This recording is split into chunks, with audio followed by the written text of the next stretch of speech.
Fait participer à intervenir sur un sujet concernant les herpès virus. Donc mon intervention portera sur le rôle du laboratoire. Donc très rapidement, je vais passer quelques généralités pour resituer le sujet. Donc la famille des herpès viridés est une famille riche en virus, il y a plus d'une centaine de virus. Ce sont des virus ubiquitaires comme cela a été dit. Ce sont des virus fragiles, d'où une transmission interhumaine directe de l'infection nécessitant des contacts étroits et intimes. Parce qu'il faut savoir aussi que ce sont des virus qui sont responsables d'infections fréquentes. Elles peuvent être asymptomatiques ou symptomatiques, et c'est surtout, dans certains contextes cliniques, le caractère opportuniste de ces herpès virus. Donc d'un point de vue structural, je vais passer rapidement donc à la figure. Donc ce sont des virus qui sont enveloppés, et comme ils sont enveloppés, donc ça confère un caractère de fragilité à ces virus. Leur capside interne est icosaédrique, et entre l'enveloppe et la capside, vous avez une protéine qu'on appelle la protéine du tégument. Le génome de ces virus-là est un génome à ADN linéaire, bicaténaire, et la particularité de ce génome est qu'il a un poids moléculaire élevé. Donc son poids est de 150 à 230 kb, et ce poids moléculaire élevé fait que ces virus codent pour des centaines de protéines. Autrement dit, l'information génétique portée par ces virus est très importante. Donc ça, c'est le caractère opportuniste des herpès virus avec un certain nombre de manifestations cliniques, comme cela vient d'être dit.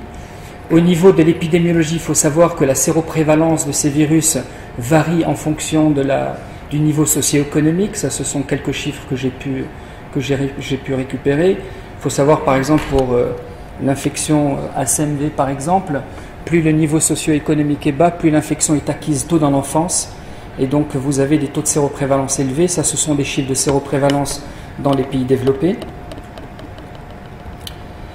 Alors, quels sont les grands principes du diagnostic virologique? Les grands principes du diagnostic virologique, comme vous le savez, c'est d'abord le diagnostic direct et le diagnostic indirect. Donc nous allons décliner élément par élément ces grands principes.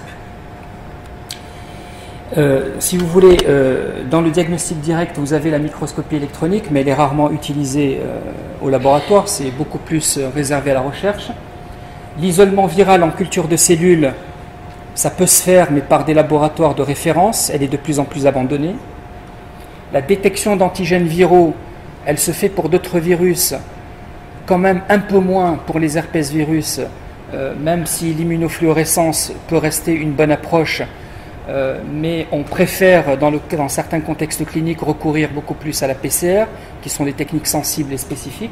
Et pour le diagnostic indirect, il faut savoir que c'est la détection des anticorps qui fait appel donc à des tests soit immunoenzymatiques, donc des tests ELISA, mais également des tests de chimiluminescence, et je vous ferai montrer quelques instruments qui permettent de faire ce type de diagnostic.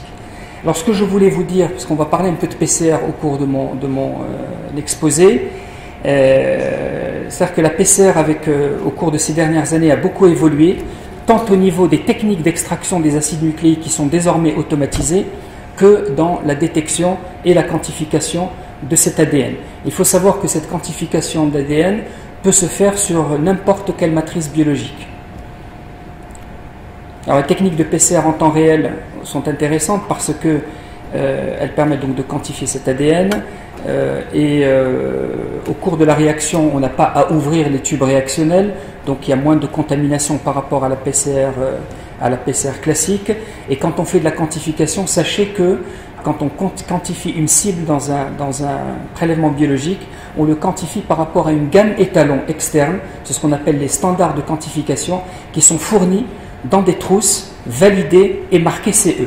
Je pense que s'il y a quelque chose à retenir, c'est cet aspect-là.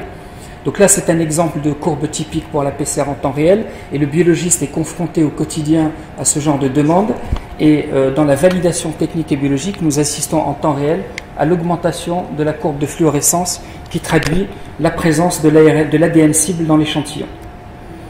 Alors, il faut savoir que pour les herpès viridés, contrairement à un certain nombre de virus comme les virus des hépatites et du sida, il y a encore des efforts de standardisation à faire.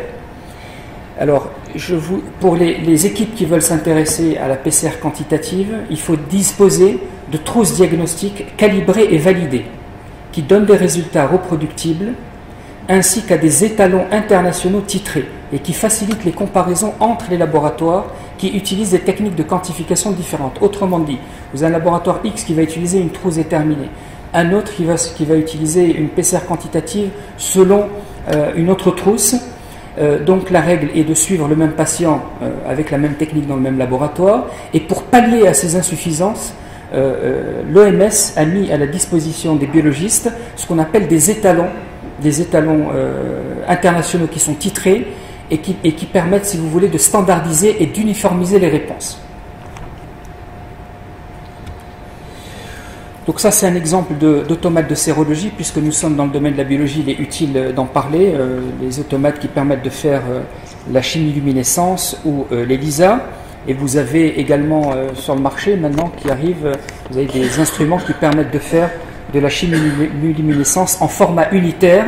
Et ces formats unitaires comportent des réactifs tout prêts à l'emploi, comportant des calibrateurs et des contrôles négatifs. Là, ce sont des instruments de PCR en temps réel. Vous voyez, la gamme est très large. Je n'ai aucun conflit d'intérêt avec qui que ce soit. Simplement, je vous expose ces instruments pour que le biologiste sache qu'il y a un panel d'instruments et donc le choix sera fait par les biologistes. Il faut savoir que les techniques PCR en temps réel ont beaucoup évolué. Encore aujourd'hui, pour les techniques PCR en temps réel classiques, il y a des étapes d'extraction, mais bon, avec l'automatisation, ça a beaucoup simplifié le workflow. Et de plus en plus, vous avez maintenant des systèmes qui permettent de faire la PCR en temps réel en format unitaire. Vous avez des cartouches prêtes à l'emploi, comportant tous les réactifs. À l'intérieur de la cartouche, vous mettez votre prélèvement, vous envoyez sur l'instrument, et au bout d'une heure, vous avez un résultat. Alors, il faut savoir que ces dispositifs qui sont intéressants dans le cadre de l'urgence, pour lesquels les panels sont assez variés, mais qui restent, avouons-le et disons-le, limités quand même par un coût qui reste relativement onéreux par rapport à notre PIB. Alors on va parler un petit peu des herpès simplex virus, voir un peu les spécificités du diagnostic. Donc ça, je rappelle pas, hein, ça a été dit. Alors les formes graves d'herpès, hein, encéphalite, kératite uvéite, herpès néonatale, herpès des sujets immunodéprimés, voilà un herpès progressif chez une personne. Alors quelle est la pertinence, moi la question si vous voulez pour un biologiste, quelle est la pertinence du diagnostic virologique dans le cas des herpès simplex virus? L'herpès labial, tout le monde va s'accorder à dire non, parce que la clinique est évocatrice. Pour l'herpès génital, il est utile, de mon point de vue, de faire cette confirmation virologique d'abord pour le patient lui-même, qui est contagieux aussi pour son partenaire et sa partenaire, et également pour la problématique de l'excrétion génitale asymptomatique, comme cela vient d'être dit à l'instant. Et pour les manifestations graves de l'herpès, il faut naturellement faire cette confirmation virologique, et on peut être amené à détecter des résistances quand il y a des échecs thérapeutiques. Alors, pour les biologistes, le diagnostic direct doit comporter d'abord un prélèvement. Prélèvement pour les herpès virus, je vous ai dit que ce sont des virus enveloppés, donc ils sont fragiles. Il faut donc par conséquent les prélever avec des milieux de transport qui existent dans le marché. Vous avez des milieux de transport, vous avez ces milieux que je vais vous montrer ici, c'est des milieux rosés avec des écouvillons floqués qui permettent de faire des prélèvements pour récupérer les cellules infectées. Alors quels sont les prélèvements? Les prélèvements, ça peut être des lésions de vésicule prélevées à la seringue, ou ça peut être par exemple un liquide céphalorachidien en cas d'encéphalite herpétique ou d'herpès disséminé du nouveau-né. Et on peut procéder pour la recherche d'une excrétion génitale asymptomatique à un écouvillonnage avant toute désinfection. Donc vous voyez, la partie prélèvement est une partie qui est extrêmement importante parce qu'elle finalement elle conditionne la fiabilité des résultats. Alors pour l'isolement en culture, je vous ai dit que la culture est plus ou moins abandonnée à l'heure actuelle, même si pour les herpès simplex virus c'est une culture qui est facile, pas très difficile, mais elle nécessite donc des cellules et l'objectif final avec la culture cellulaire, c'est d'identifier la souche et éventuellement de faire une étude de résistance aux antiviraux par les antivirogrammes. Bon, je voulais vous montrer juste une image pour ceux ou celles qui ont déjà fait la culture cellulaire, des très belles images d'herpès simplex virus qui, après 24 heures à 48 heures de culture sur des cellules, par exemple des cellules de rein de singe, vous avez des images en grappe de raisin qui évoque, quand vous voyez cette image au microscope en phase inversée, c'est pathognomonique de l'herpès simplex virus. Alors la PCR, qui est de plus en plus utilisée, est une technique très sensible, spécifique, même quand les virus ne sont pas infectieux. Donc cette PCR se fait sur tout type d'échantillon biologique. Bon, faire une PCR sur une vésicule, c'est très facile parce que ça fourmille de virus. Pour le liquide céphalorachidien, en cas de méningoencéphalite herpétique ou d'herpès néonatal, dans le sang périphérique, dans le liquide oculaire, dans le cas de rétinite, ainsi que d'autres prélèvements, type prélèvement cutaneo-muqueux, LBA ou biopsie. Et cette PCR, elle demeure efficace même quand l'excrétion est asymptomatique, c'est-à-dire même quand vous avez une charge virale qui reste faible, que les lésions soient traitées par antiviraux ou pour les lésions anciennes. Les techniques sont automatisées, je vous ai montré quelques images, et vous avez des résultats au grand maximum aujourd'hui en 2 heures pour les herpès simplex, et vous avez des techniques qui permettent de différencier les 2 sérotypes. Alors pour le diagnostic indirect sérologique, je vais vous montrer une image. Bon, la cinétique des marqueurs, dans le cadre de l'herpès, vous avez vu que l'incubation est très courte. Au bout de 3-5 jours, vous avez l'apparition de lésions. Donc si vous voulez, dans cette partie-là, c'est le diagnostic direct qu'il faut privilégier. Et les anticorps apparaissent au bout de J7, J10. Et dans ces cas-là, on peut être amené à, dans le cadre d'une primo-infection, à une primo-infection très récente, où les anticorps ne sont pas encore apparus, la sérologie peut être mise en défaut, puisqu'il n'y a pas encore d'anticorps. Dans le cadre des réactivations, vous avez des IgG qui sont présents, naturellement, puisque les IgG persistent à vie.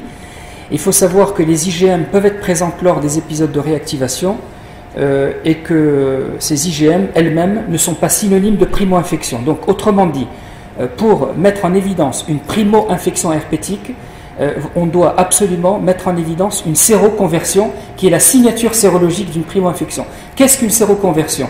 C'est le prélèvement d'un sérum précoce au tout début de la maladie, un sérum S1 et un sérum S2 prélevé 2 à 3 semaines plus tard pour mettre en évidence l'apparition de ces anticorps. On peut retrouver des IgM avec lors des primo-infections, c'est en général la règle. Mais si on trouve des IgG et des IgM, il faut retenir que ce n'est pas forcément significatif d'une primo-infection. Ça peut être également une réactivation virale. Parce que les IgM, on peut les retrouver dans le cadre de réactivation. Alors, il est intéressant aussi chez la femme enceinte de pouvoir diagnostiquer cette infection génitale. Alors, il existe aussi les trousses qui permettent de différencier le 1 et le 2. Maintenant, la sérologie a évolué.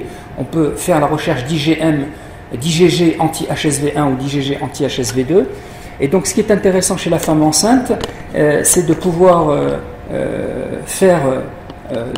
rechercher des IgG, parce que si elle fait une primo-infection au cours de l'accouchement, elle n'a pas eu le temps de transmettre les IgG protecteurs à son futur nouveau-né. Donc, le nouveau-né risque de faire, dans 50 à 80% des cas, un herpès néonatal. En revanche, si c'est une réactivation, voire une excrétion asymptomatique, les IgG auront déjà été transmis. Donc c'est un épisode de réactivation ou une récurrence.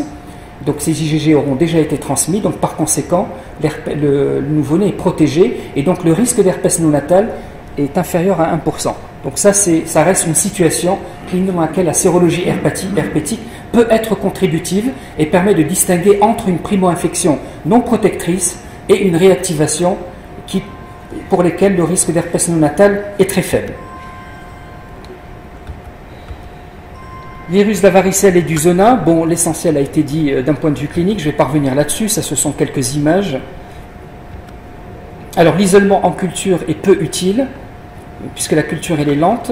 Alors la PCR a la même indication que pour les virus herpès simplex. On peut prélever des liquides d'éruption vésiculeuse, en particulier comme ça a été dit dans les formes cliniques atypiques, ou dans le cadre d'un diagnostic différentiel avec les herpès simplex virus. En cas d'atteinte neurologique, on peut prélever le LCR. Et sur le liquide amniotique, dans le cas du dépistage prénatal, pour prouver une infection materno-fétale lors d'une varicelle pendant la grossesse. En pratique, c'est peu réalisé car le risque est très faible et il est exceptionnel. Donc il existe un risque de fétopathie, donc de varicelle congénitale, dans 1% des cas si la varicelle a eu lieu avant la 24e semaine d'aménorrhée. Alors pour le diagnostic indirecte. Là encore une fois, la sérologie, on peut la faire. Alors, il y a une circonstance intéressante pour le diagnostic, c'est l'établissement du statut sérologique VZV en cas de comptage chez un sujet à haut risque de faire une infection. Donc, dans les 5 jours qui suivent le comptage, il est intéressant de pratiquer cette sérologie. C'est par exemple une femme qui est enceinte, qui a un enfant qui est à l'école, et il y a une éruption de varicelle dans la classe, et cette femme enceinte va vous voir, elle vous dit « Est-ce que j'ai un risque de faire une varicelle ou pas ?» Et donc dans ces cas-là, il faut faire une sérologie très rapidement dans les 5 jours, parce que dans les 5 jours, la femme n'a pas encore eu le temps de développer des anticorps. Si la femme a des IgG, il faut la rassurer et lui dire « Vous êtes protégé, il n'y a aucun risque pour vous. » Voilà, ce que je voulais vous dire, c'est que le risque maximal pour le nouveau-né est maximal pour le nouveau-né si l'éruption débute dans les jours qui encadrent la naissance, entre 5 jours avant et 2 à 5 jours après la naissance. Le risque est modéré si l'éruption a lieu entre J-15 et J-5, et pas de risque si la varicelle a eu lieu plus de 15 jours avant la naissance. Alors le CMV. Le CMV, il y a un ensemble de situations cliniques dans lesquelles on peut être amené à faire du diagnostic virologique. On va en parler, voilà. Les outils diagnostiques, c'est la sérologie, la détection et la quantification de l'ADN viral, et éventuellement le génotypage de résistance aux antiviraux. Alors pour les stratégies diagnostiques, on peut faire du diagnostic de la primo-infection chez un sujet immunocompétent, par exemple au cours d'un syndrome mononucléosique, chez une femme enceinte par exemple qui a une fièvre prolongée, ça a été dit tout à l'heure, dans le diagnostic de l'infection chez le transplanté, dans le cadre du suivi de cette charge virale, et dans le diagnostic de l'infection materno-fœtale. On va essayer de décliner ces éléments un par un. Je donne l'exemple, par exemple, c'est une femme enceinte, par exemple, qui a de la fièvre prolongée. On va lui faire une sérologie CMV avec la recherche des IgG et des IgM. Vous avez le premier profil, par exemple, IgG neg, IgM neg. Bon, en principe, si les deux marqueurs sont négatifs, vous excluez une primo-infection. Bon, excepté en cas de primo-infection très récente. Pourquoi ? Parce que la sérologie est toujours décalée. Voilà, il y a toujours un décalage de la sérologie dans ce cas-là. Quand vous avez des IgG qui sont posés et des IgM qui sont neg, a priori, on exclut une primo-infection récente, puisque les IgM, on les retrouve souvent lors d'une primo-infection en cours. Lorsque vous avez des IgG poses et des IgM poses, et très souvent on est dans ce cas de figure, les IgM, bon c'est vrai, sont positifs dans la plupart des primo-infections, mais ce n'est pas toujours le cas. Donc le point à retenir, la notion importante à retenir, c'est que les IgM en sérologie virale, elles ne sont pas toujours très spécifiques, notamment dans la sérologie CMV. Pourquoi ? Parce que ces IgM peuvent persister jusqu'à 1 an. Par exemple, vous faites un syndrome mononucléosique aujourd'hui, vous mettez en évidence des IgM en janvier 2017, 1 an après, en janvier 2018, vous pouvez les retrouver. Il y a ces persistances prolongées d'IgM.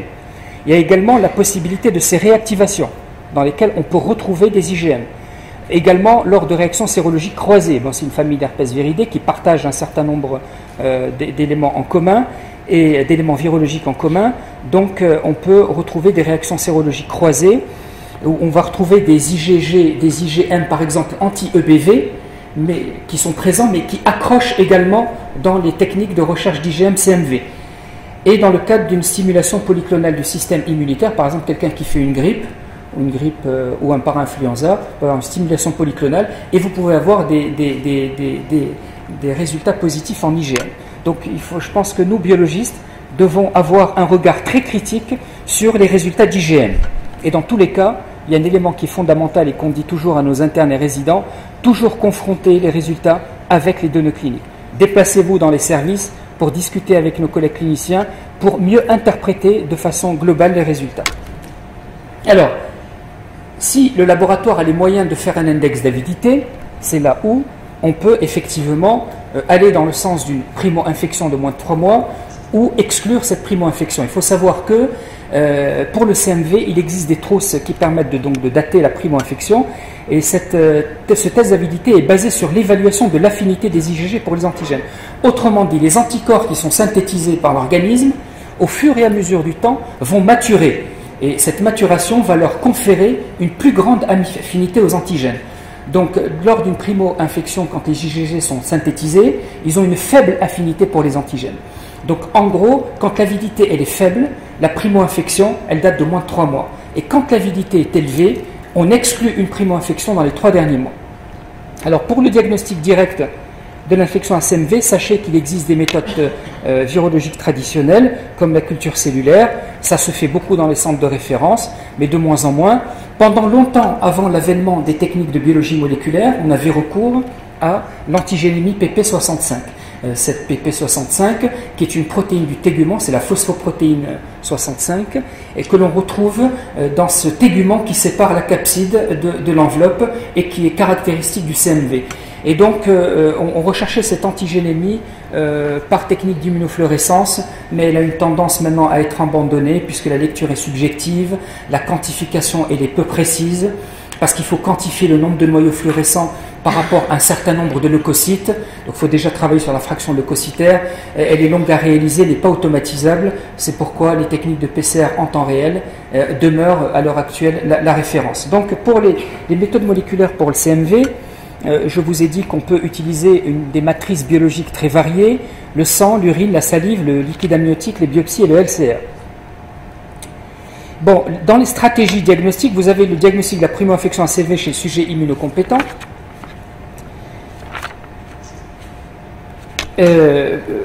On va mettre en évidence soit une séroconversion des IgG, je vous l'ai dit, sérum précoce, sérum tardif, et cette primo-infection à CMV peut être mise en évidence également par la présence d'IgM, mais ces IgM n'étant pas spécifiques d'une primo-infection, on peut avoir recours en l'absence d'IgM à cet index d'avidité qui doit être bas. Mais si la primo-infection est très récente, auquel cas la sérologie est prise en défaut, ou elle est encore négative, il faut redemander une sérologie soit une semaine à 10 jours plus tard, soit faire une PCR-CMV dans le sang. Pour le diagnostic de l'infection à CMV chez l'immunodéprimé, en général, ce n'est pas la sérologie. Elle repose sur le suivi de la PCR-CMV sanguine quantitative.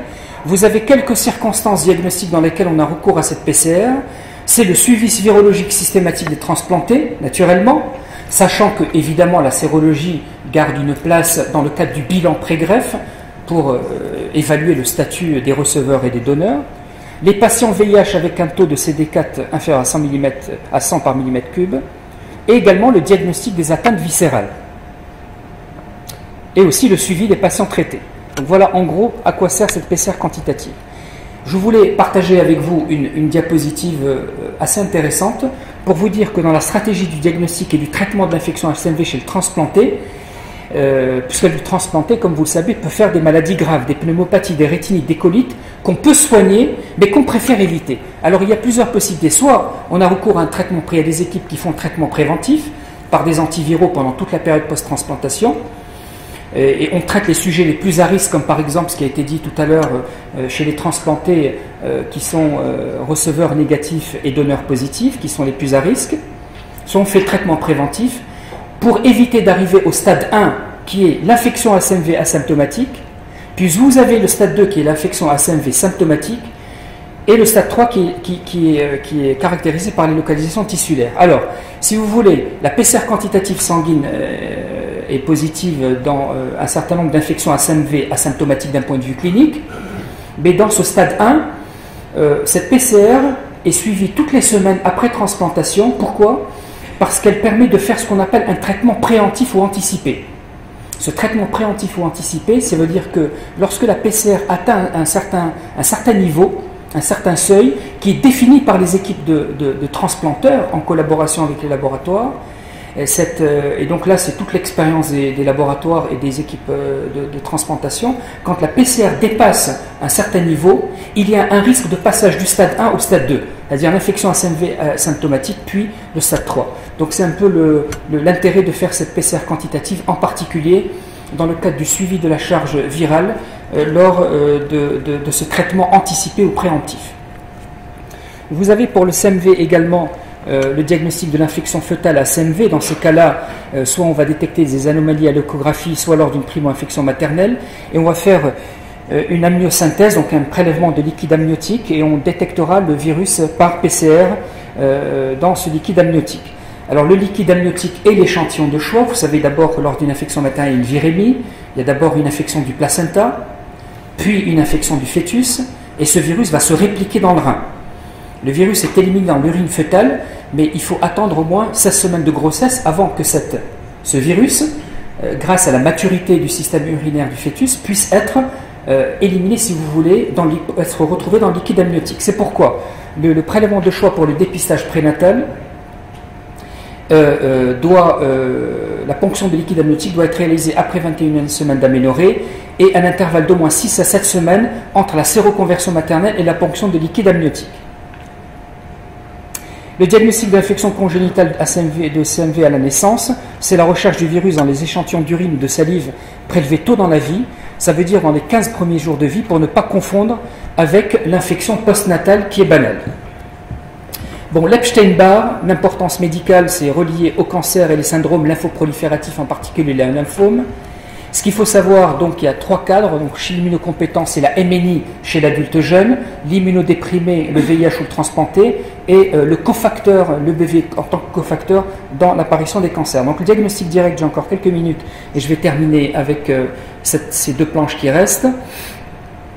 On aura recours à la PCR quantitative chez les sujets à risque de développer des lymphoproliférations, en particulier chez les greffés de moelle, chez les transplantations d'organes, et cette PCR va permettre de suivre de façon régulière la charge de virale et déterminer le seuil d'intervention pour pouvoir réduire cette immunodépression. On pourra rechercher également des antigènes viraux, mais ça se fait sur les tissus tumoraux pathologiques. Pour le classement des lymphoproliférations, c'est surtout les équipes d'Anapat qui le font. Pour le diagnostic indirect, les biologistes collègues ont été sollicités pour diagnostiquer en particulier, par exemple, la mononucléose infectieuse. Bon, sachez que la technique de référence de détection des anticorps pour l'EBV, c'est l'IF, l'immunofluorescence indirecte, mais qu'il existe de plus en plus de trousses standardisées de type immuno-enzymatique. Alors pour la sérologie spécifique, vous savez, vous avez un certain nombre d'interprétations. Quand vous trouvez des IgM dirigés contre la protéine de la capside, les antigènes de la capside, avec des IgG, en l'absence des IgG EBNA, vous êtes devant une primo-infection. Si vous trouvez uniquement des IgG EBNA, c'est une infection ancienne. Et dans le carcinome du nasopharynx, vous savez que les titres des anticorps sont très élevés. Et on pourra avoir, à côté de ces IgG VCA et de ces IgG EBNA, des IgA sécrétoires de type VCA à des titres très élevés dans le cadre du carcinome du nasopharynx. Et puis bon, ceux qui ne veulent pas utiliser technique ELISA peuvent utiliser encore à l'heure actuelle ce qu'on appelle le MNI test. C'est un test d'agglutination d'hématies stabilisées, d'hématies de cheval en particulier. Il faut savoir que ce sont des tests qui permettent de détecter les IgM qui sont les anticorps hétérophiles, mais c'est un test qui manque de sensibilité, en particulier chez les enfants de moins de 4 ans. Et savoir qu'il y a pas mal de réactions croisées, notamment dans quelques autres pathologies. Voilà, je vous remercie de votre attention. Bien, merci professeur Elis Lalo pour cette présentation. Je vais peut-être rappeler nos 2 intervenants pour venir répondre aux différentes questions. Alors théoriquement et selon le programme, nous sommes déjà à la fin de la pause café.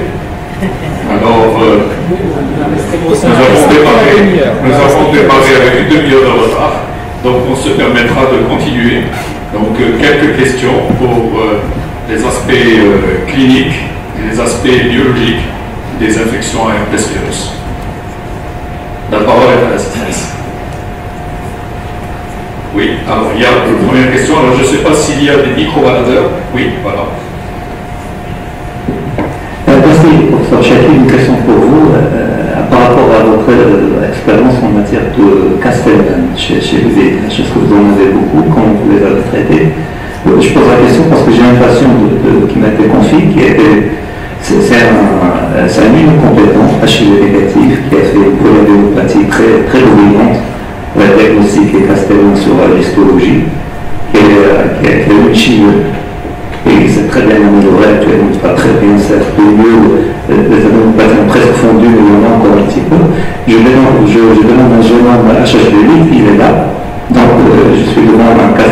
multicentrique avec virus HHV positif. Je pense au traiter pour le virus et puis être consolidé par un thérapeutique ciblé. Je ne sais pas ce que vous en pensez. Vous avez répondu à la question. Je voyais beaucoup de Castelman quand j'étais dans le service professeur Benoît de la pétrière ou de virus. Au Maroc, j'avais un seul, une forme bizarre, parce que Castelman, bon, il avait un syndrome néphrotique, traité par les internistes. Un jour, il vient le voir, on trouve une petite tumeur, on la biopsie, c'est un Castelman, on enlève la tumeur pour rentrer dans l'ordre. C'est la seule malade que j'ai vue à Casablanca. Castelman n'est pas très diagnostiqué au Maroc, il est très rare. Maintenant, oui, vous avez répondu à la question. Pourtant, il y a du nord sud, on est censé en avoir plus, nous, qu'on Exactement, mais bon, maintenant, je ne compense pas beaucoup. Merci.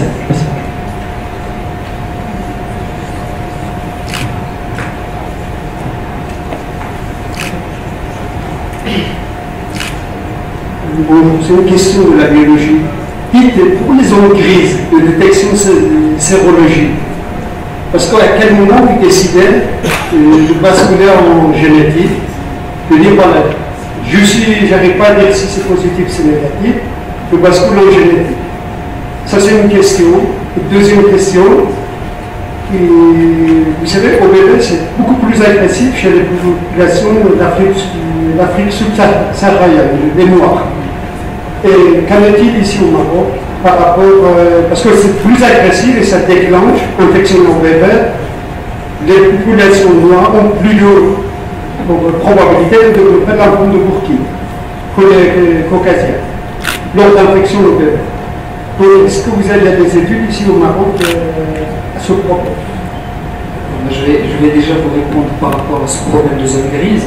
Nous sommes tous les jours confrontés, nous biologistes, à des réactions en sérologie faiblement positives. C'est des choses qui arrivent, que ce soit en ELISA ou en chimiluminescence. Dans ces cas, il y a un réflexe.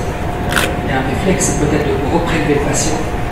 Bon, ce qui n'est pas toujours évident, je vous l'accorde.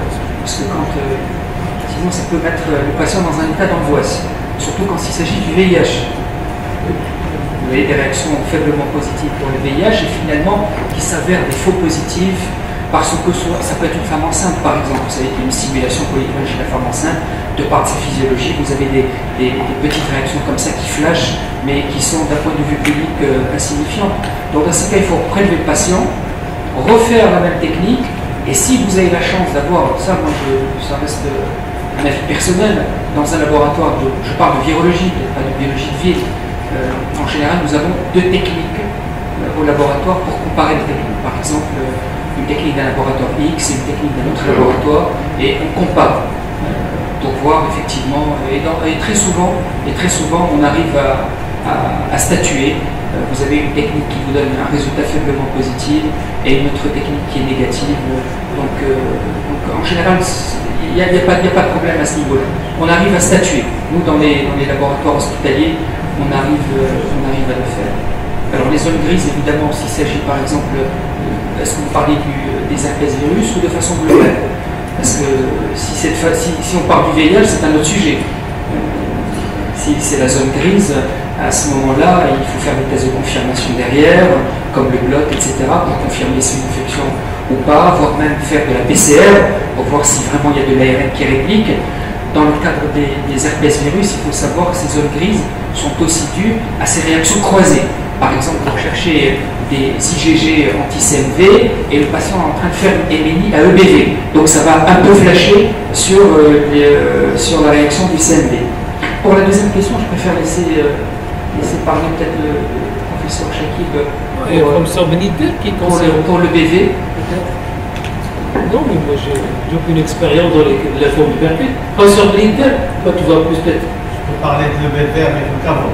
Oui, par exemple. Voilà. Oui. Je ne suis pas cancéro, donc.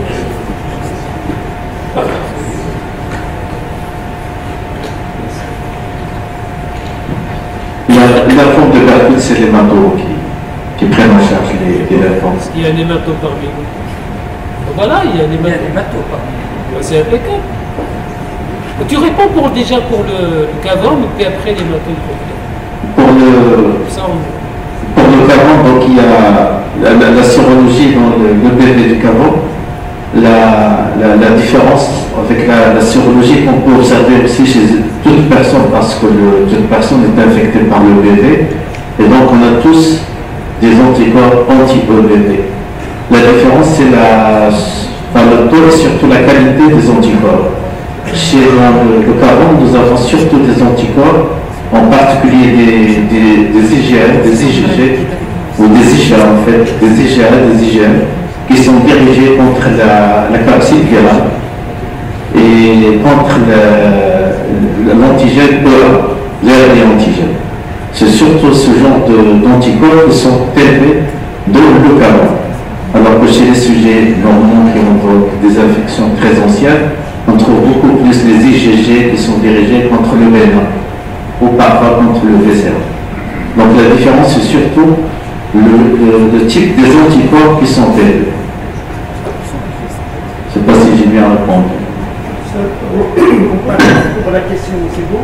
Mais surtout, ma question était quand la personne, c'est la fréquence et l'agressivité OBV chez les populations noires. On sait que ces populations sont des sujets à risque quand ils sont atteints par OBV.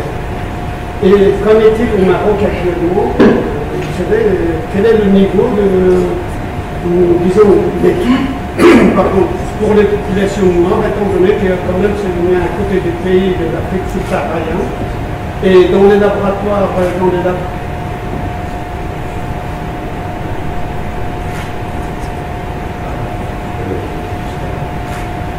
et vous savez, aux États-Unis, en Europe, il est interdit que les étudiants de couleur noire manipulent pour immortaliser les cellules au bébé. Il faut prendre beaucoup de précautions. On sait s'ils sont infectés, ils ont beaucoup plus de probabilité de faire l'enfant du bouquet que les populations d'autre part du monde. Qu'en est-il cette fréquence, cette probabilité, disons, cette statistique au Maroc? Je pense qu'il n'y a pas encore une étude spécifique à l'EBV au niveau national. Et je rappelle bien sûr, comme vous l'avez dit auparavant, le BV c'est plutôt, on retrouve dans les zones sud-sahariennes, c'est l'Epstein par virus. D'ailleurs, monsieur Michael Epstein et c'est un étudiant qui s'appelle Yvonne Barr, en fait c'est le nom du virus, et ils étaient à la jungle, en Afrique subsaharienne, et c'est là qu'ils ont découvert le virus qu'ils vont appeler par la suite le BV. Donc effectivement, c'est dans ces zones-là qu'on retrouve le plus de cas de BV. Il n'y a pas encore une étude de l'info BV en particulier. Alors moi j'ai d'autres questions qui m'ont interpellé par rapport au... compléter. Oui. Juste une précision pour le BV et le Caron. La découverte de la relation entre le BV et le Caron, elle a été faite d'une façon fortuite lors des études sur lymphome de Berlin. C'est juste une précision. Merci. Donc, je suis professeur d'hématologie, donc j'apporte un peu le côté hématologique dans ces infections virales. Effectivement, comme le collègue vient de le signaler, souvent, dans certaines circonstances, les pathologies sont silencieuses, pas de symptômes cliniques. Et donc, au cours d'un bilan, donc, on est confronté à une petite lymphocytose dans le sang. Et là, le diagnostic, c'est de se dire, est-ce que c'est un syndrome lymphoprolifératif? Est-ce que c'est viral? Donc là, c'est là où on fait le diagnostic contre les syndromes mononucléosiques. C'est un terme que j'aurais aimé entendre avant. C'est-à-dire, c'est parmi les choses auxquelles il faut penser. C'est-à-dire là, on fait un processus sanguin. Et là, on va voir ce syndrome mononucléosique qui est extraordinaire, c'est-à-dire le système lymphocytaire qui est sollicité. On va voir tous les types de lymphocytes, c'est-à-dire depuis les lymphocytes normaux, aux lymphocytes un peu stimulés, aux lymphocytes hyperstimulés. C'est le syndrome mononucléosique. Et ça nous ramène aussi à faire le diagnostic différentiel avec l'évolution vers le lymphome du Burkitt. Donc là, il faut faire la différence. Pour le lymphome du Burkitt, c'est déjà, on est au stade de leucémie aiguë, lymphoblastique. Donc le patient a une insuffisance millulaire. Mais le diagnostic est très facile sur la main. C'est-à-dire on va voir un envahissement monoclonal par des blastes typiques qui sont hypervacuolés, hypervasophiles avec des nucléones dans le noyau. Donc là, c'est parmi les diagnostics, c'est-à-dire la difficulté en hématologie, c'est de faire la différence entre ce syndrome mononucléosique polyclonal et l'évolution vers la leucémie aiguë qui est monoclonale, donc le diagnostic est souvent facile sur la. Merci. Très bien. Merci professeur Chakov. Juste par rapport à ce qui a été dit par le professeur Chakib tout à l'heure dans sa présentation, il y a deux points qui m'ont interpellé. Tout d'abord les AGI zostériennes. Effectivement, on en a vu quelques cas. C'est en fait un diagnostic des cas de varices et de PZV chez des sujets qui ont eu le zona, et donc avec des douleurs qui persistent pendant longtemps. Et donc là, je voulais savoir en fait l'intérêt de la vaccination de l'ASH, puisque ça n'a pas encore été intégré dans le programme national d'immunisation au niveau national. Et deuxième question, c'est en fait les AVC. Enfin, vous avez parlé des accidents vasculaires qui sont dus au VZV, à la varicelle. Et donc, est-ce qu'on peut avoir un accident vasculaire sans pour autant avoir cette méningoencéphalite qui l'accompagne, pour différencier éventuellement le caractère infectieux par rapport à d'autres critères? Alors, donc, le zona, il survient sur le sujet à partir de 50 ans parce que le sujet est déjà rentré dans l'immunosénescence. L'immunosénescence, ça commence à 45 ans. On est âgé à partir de 45 ans. On va écouter ce que les gens qui me disent, moi j'étais comme jeune, à 90 ans, on est encore jeune. Donc à partir de 45 ans, l'immunosénescence commence. Et quand l'immunosénescence commence, donc ça ne permet pas la réactivité du système immunitaire par rapport à beaucoup de choses. Par rapport au vaccin, par exemple, par rapport ça révèle aussi les infections latentes, la tuberculose et le zona. Alors qu'est-ce qui se passe? Ce qui se passe, c'est qu'au niveau du droit de la latence, c'est-à-dire au niveau du ganglion neurologique, il y a une réplication. Donc il y a une radicule, donc il y a une inflammation. Et c'est ça qui donne la douleur post-zostérienne. La douleur post-zostérienne, plus on est âgé et plus on va avoir une douleur intense, et surtout qui va durer. Le jeûne en général, ça va durer 1 mois et puis après le problème va être réglé. Le sujet âgé, ça peut durer 3 mois, 4 mois, 5 mois, 6 mois. Probablement aussi parce que le sujet âgé est plus sensible à la douleur que le sujet jeune. Il a aussi plus d'insomnie, donc moi, tout ça, c'est des facteurs qui interviennent dans cette histoire de zona post-zostérienne. Alors, deuxième question, c'était par rapport à cette histoire d'AVC ou d'atteinte vasculaire. Alors non, c'est classique chez nous, donc chaque fois qu'on a un foyer infectieux, qu'il soit d'ailleurs zona, virus, bactérie ou autre chose, on peut avoir un problème vasculaire à côté. C'est commun. On peut avoir des petites angites, on peut avoir des problèmes vasculaires, des AVC, etc. à côté du foyer infectieux. Et oui, on a décrit des cas où on a eu des AVC ou des petits problèmes vasculaires, des angites, etc., alors que la personne n'avait pas d'expression clinique. C'est comme les zonas, quand vous avez des malades qui viennent vous voir avec une douleur, et quand vous interrogez, vous examinez les métamériques, et il n'y a rien sur la peau. Et on demande la sérologie, on trouve qu'effectivement il a fait un zona, ou il est en train de faire un zona. Il y a des douleurs post-zostériennes sans expression clinique auparavant, se forme d'éruption cutanée visible à l'œil nu. C'est la même chose dans les manifestations vasculaires.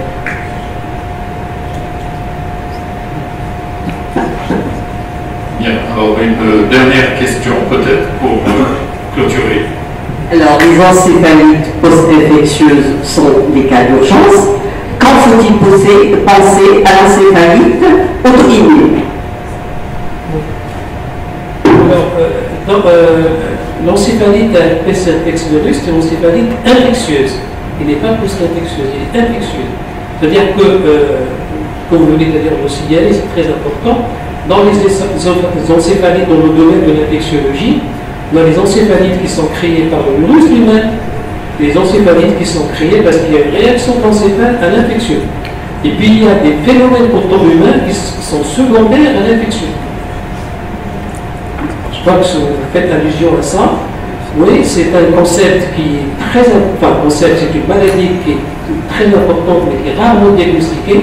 Les gens souvent, quand ils ont une encéphalite, s'amusent à faire une IRM, puis à la limite une PL, PCR négative, donc ce n'est pas une encéphalite. Moi j'ai eu malheureusement une fois une collègue m'a appelé pour voir son mari, donc parce qu'il faisait une encéphalite. Moi je lui ai dit voilà, on fait ça, il n'y a rien. Bon, mon mari n'était pas très content de ce que j'ai fait, donc il est parti en France. Ils ont posé le diagnostic d'encéphalite en tout bête, sans qu'il y ait de processus infectieux auparavant ou en même temps. Il avait raison. Donc, partir en France. C'est compliqué, les encéphalites auto-immunes sans qu'il y ait un processus infectieux, c'est un peu compliqué. Mais il faut penser à ça, c'est très très important. Je suis désolé, je crois qu'on a dit. Bon, la dernière des dernières alors. Merci. Vous allez me déprimer, parce que déjà le commentaire, le professeur Chéric l'a déprimé sur la vieillesse. Donc, j'ai deux commentaires rapides. Sur les hygiènes, je pense qu'il faut que quand on a des hygiènes, il faut regarder le titre, avec des titres qui gravitent autour du seuil. C'est là où il faut être très critique par rapport à la signification de la présence des hygiènes. Et puis j'aurais aussi un commentaire par rapport à la primo-addiction COD, notamment chez la femme enceinte. Il faudrait penser aussi que les biologistes en général, ils gardent des sérums, des BCG positifs, et que qui sont congés, et que tu peux avoir un statut sérologique déjà précoce avant la grossesse. C'est contre l'infection. Et donc pensez à demander au laboratoire de vous faire des IgG sur ces sérums-là, que vous aurez peut-être réglé le problème en meilleur ou en deux. Alors la question surtout, est-ce qu'il y a un intérêt à séparer franchement les sérologies HSV1, HSV2